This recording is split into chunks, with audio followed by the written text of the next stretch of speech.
Welcome to the channel. Thank you everybody for tuning in. Join me today for another unboxing. I have two watches here for me from the same brand, just two different colors. Let's check out what they are. I did mention this watch in my top 10 Aliexpress watches video that I did not too long ago, and truth be told, they have been sitting here for a fair few days, and I've just not really got around to unboxing them. As you've seen, been pretty busy on the channel. So here we have the Thorn Diver. Now, I have reviewed a Thorn once before. It was the MM200 homage that I reviewed, and you know, it was pretty decent. It's quite a new brand on AliExpress, and there is a bit of speculation. I think they have got some affiliation to the Heimdallr brand, because on the Heimdallr watch website you can see these watches being sold. So they have now come out with this rather funky looking new GMT Diver. Now, as I mentioned in the AliExpress video, this does feature a very nice movement. And what this watch is homaging, I'll put up a picture now, is a Seiko LX Landmaster Edition. And you know what? They've done a pretty good job homaging that, in all honesty. From the hour markers on the dial to the general look of the watch. So they have done quite well. I think just the yellow hand is a bit short. On the face of it, I'd say they've done quite a good job. They've stuck with the Jubilee style bracelet from the previous model that we've looked at. Now that looks pretty good actually. So let's check out the other one.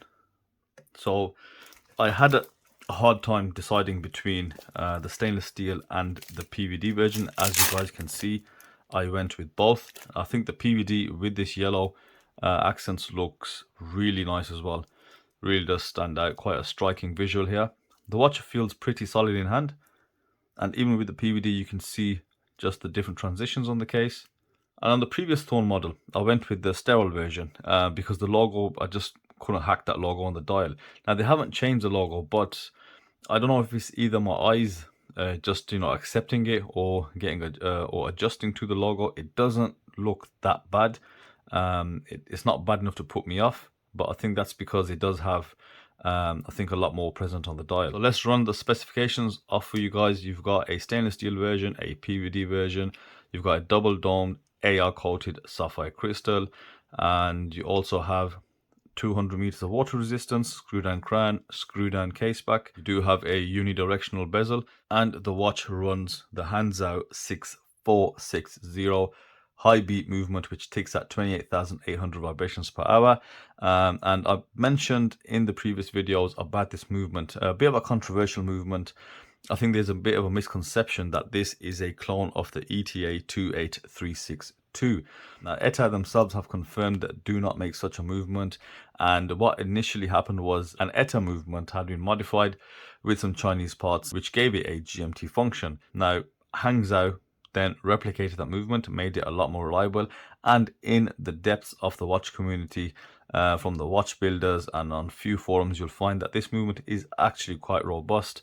It's quite reliable, and just as a comparison, San Martin and I believe Chronos have also used this movement in their dive watches, which are significantly higher priced, just over double the price of this watch. So that's what I really find incredible about this brand Thorn, that for £120, or which around $166 to $170 depending on stainless steel or PVD, you're getting an amazing movement. And on the face of it, in hand, the watch looks pretty decent. What we will do, this won't just be an unboxing, I'll actually go through just a bit of the review as well, because I think I can call it as I see it, but I will follow up with a summary letting you guys know how I got on with the watch, how I got on with the movement, and overall what my thoughts are. So in order for that to happen, I need to wear the watch for a fair few days, and then I can report back.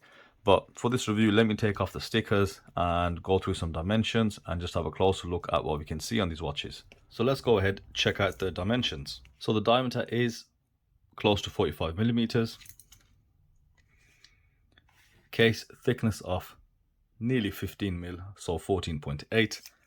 And the lug to lug is just under 50 mil. The lug width is 22 millimeters, and the bracelet taper comes down to 19.5 at the clasp. Now, the weight of the watch is around 200 grams with all the links intact. but you do feel quite a lot of weight on the watch, so it is a heavy duty watch. Now the dimensions are very typical of most of the MM300 homages that I have seen, so the Proxima, the Steel Dive, and also the Heimdallr. Now what I do like about this watch, as I mentioned just before, in comparison to the Seiko LX Landmaster, they've done quite a decent job homaging it down to the hour markers on the dial. So if you take a closer look at the features present, you do have a matte black dial, and you've got a mixture of applied features and printed text. So under the 12, you've got the Thorn logo. Now I already spoke about this. While in the previous model, that really did put me off. I think due to the setup of the dial, this isn't as distracting and it doesn't seem to put me off as much on this model.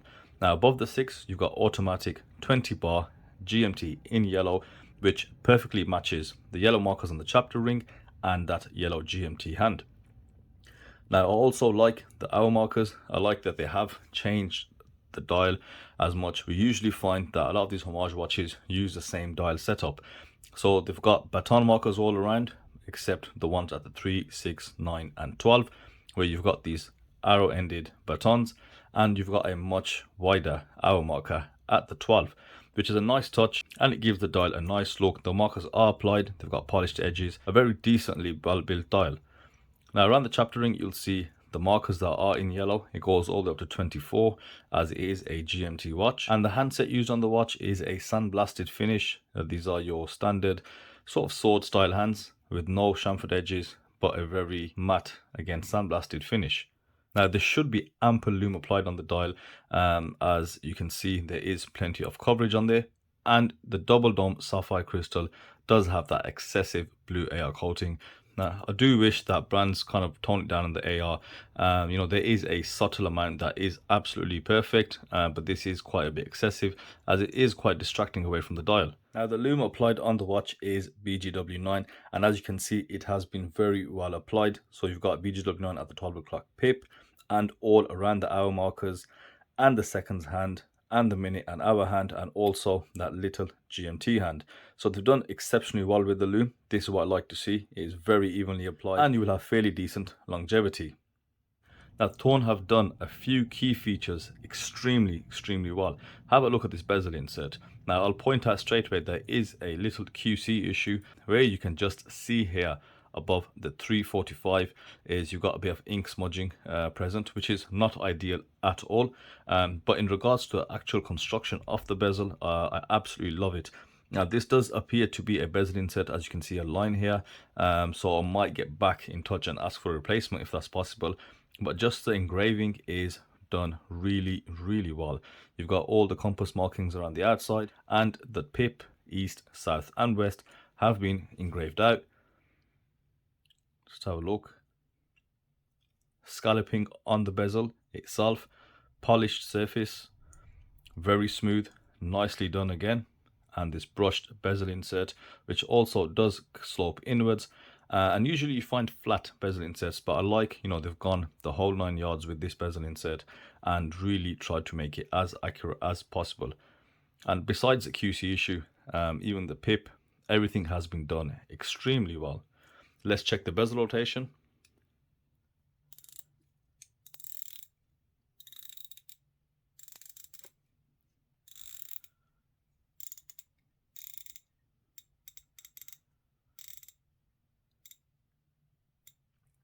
So the bezel is solid, it's been well fitted, but you do have a bit of back play.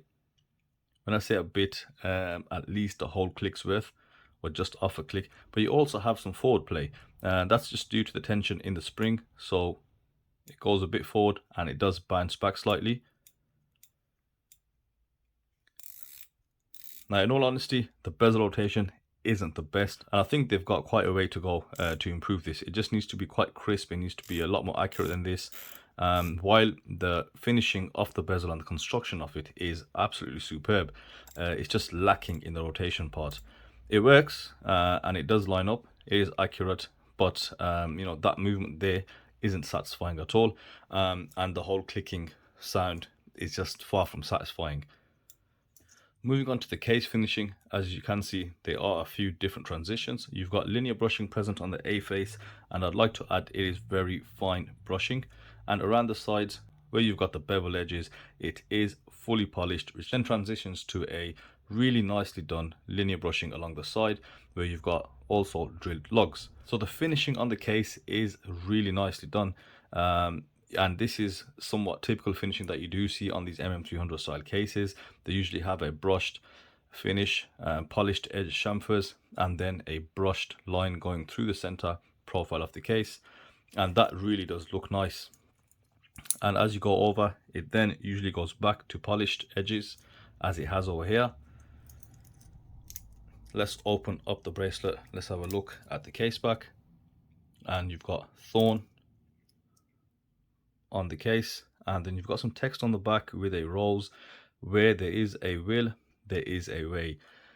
Very, very correct, and very relevant, because where there's a will, definitely there is a way. So looking at the rest of the case, I really do like the crown, and it actually does look like a crown. The ends sort of are starting to flare out. You've got some circular brushing here, really nicely finished. Good grip on the crown, really nicely done. And this is what I like to see on these MM300 homages. Seiko have always adapted the MM300s, and there's no reason why the homage brands can't do the same. So let's have a look at the crown. Smooth on the screw out, and you can hear that mechanism while it is being hand wound. Now, as I'm showing you this watch, bear in mind I will go away with this, I will wear it, and I will report back in the summary review that I do, and that's where I'll talk a little bit more about the movement and how I get on with it. But specs, as I mentioned earlier, it is a high bead GMT movement.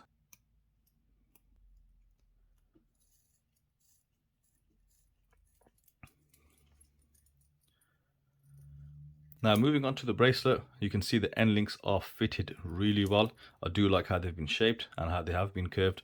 It does seem to fit the case shape nicely. Now, this is a 5-link bracelet, and of course we know it's a Jubilee style bracelet. It's nothing special, it's just a standard bracelet from Aliexpress. I think you get this kind of quality from pretty much anywhere. It is solid end links, solid links, and you do have split pins that hold the links together. And as you can see, you do have a flip lock clasp with a milled center part. Yeah, nothing special, but you know, it is better than the stamped clasps. You've got 3 small micro adjusts, and the bracelet does have brushing on the sides and center polished links. It is lacking that superior finish. It is lacking just rounding off all the edges, because while it isn't sharp, it's just slightly edgy, and as mentioned, in hand it doesn't feel all that special, but it will definitely suffice. It will do the job. I think, you know, while in certain angles it might look good on the watch, it gives it a certain vintage feel. A watch like this with such substantial weight in the actual case does need a slightly chunkier bracelet, something which with a bit more heft, and it suits the overall look of the watch. Let's quickly show you the PVD version. You can see here, and I like that black and yellow contrast. I think it's a very sporty look, and the case finishing is equally done well. The bracelet. Now, with respect to the PVD coating, how long will it last? Will it get damaged? I think eventually, of course, if you do scratch it hard enough, you will see silver, but you do have to be a bit more careful with these, because as the paint starts fading, then they just look a lot worse than the stainless steel. Although if you can maintain this look and look after it, it does look, I'd say, a bit better in my opinion anyway. Now, looking at the bezel insert, we don't see the QC issues that we see present on the silver one. Let's check out the bezel for consistency.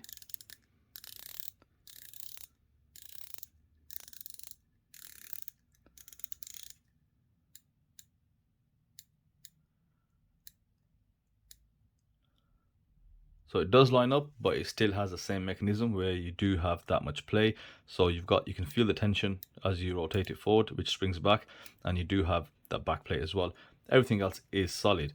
I really would like them to improve this bezel action, but it does function quite a bit better than the silver one. It feels more like a bezel, and it's a bit closer to the kind of action I do appreciate on my bezels.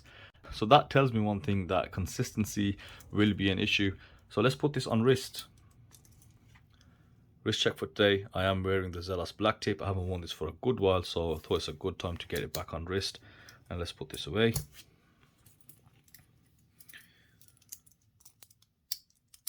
50mm lug to lug I think is just about right. It seems to fill the wrist absolutely fine, and the case is very comfortable. Because it doesn't have that monoblock construction, it is a lot thinner than the usual M300s out there. You do have a screw down case back, so the bottom end of the case does really sit well on the wrist. To check that out. Now, I love the visuals on the watch. I really like this yellow, the black, the silver. I especially like how the PVD has been done with that yellow and the hour markers. I like how they've tried to do the best they can to the actual design of the LX Landmaster.